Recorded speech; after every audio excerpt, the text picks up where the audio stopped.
Nouvelle édition de l'actualité régionale est forcément dominée ce matin et aujourd'hui par la journée de mobilisation sociale.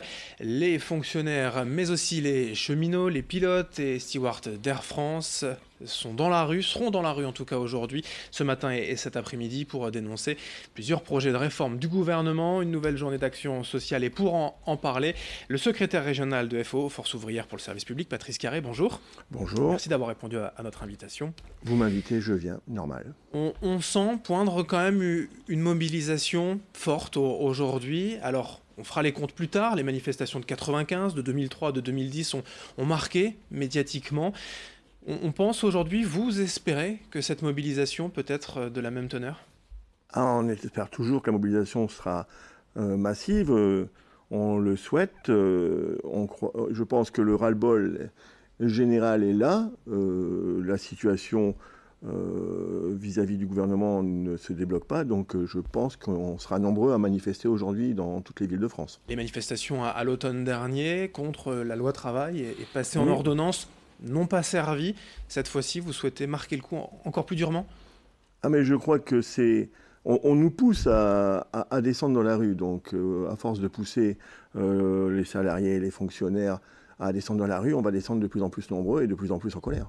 L'idée, c'est de martyriser en quelque sorte le gouvernement et cette réforme, de montrer la mobilisation avant l'été, où souvent se délite la mobilisation ?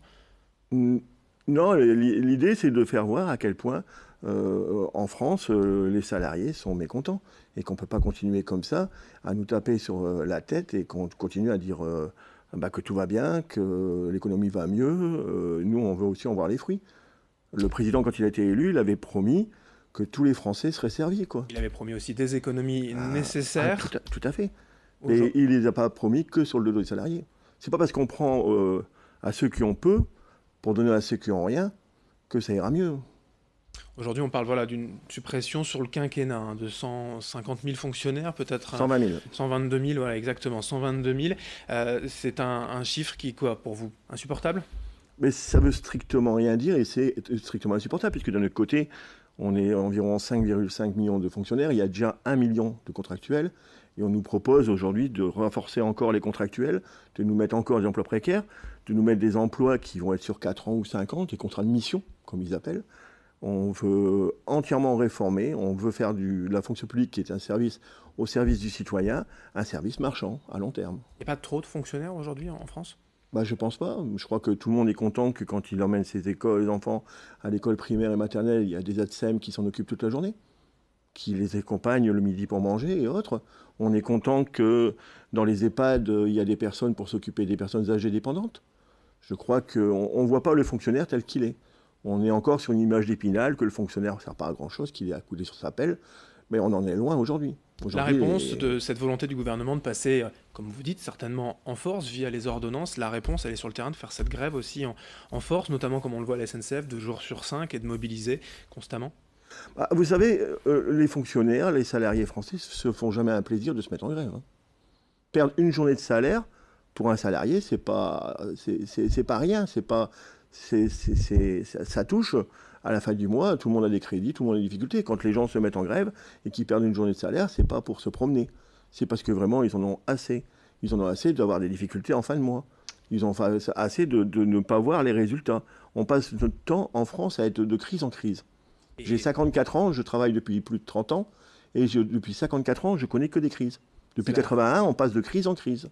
C'est la fonction publique, globalement, aujourd'hui, le public qui est mobilisé. Vous pouvez aussi réussir à recruter, si j'ose dire, dans les manifestations, les salariés du privé ?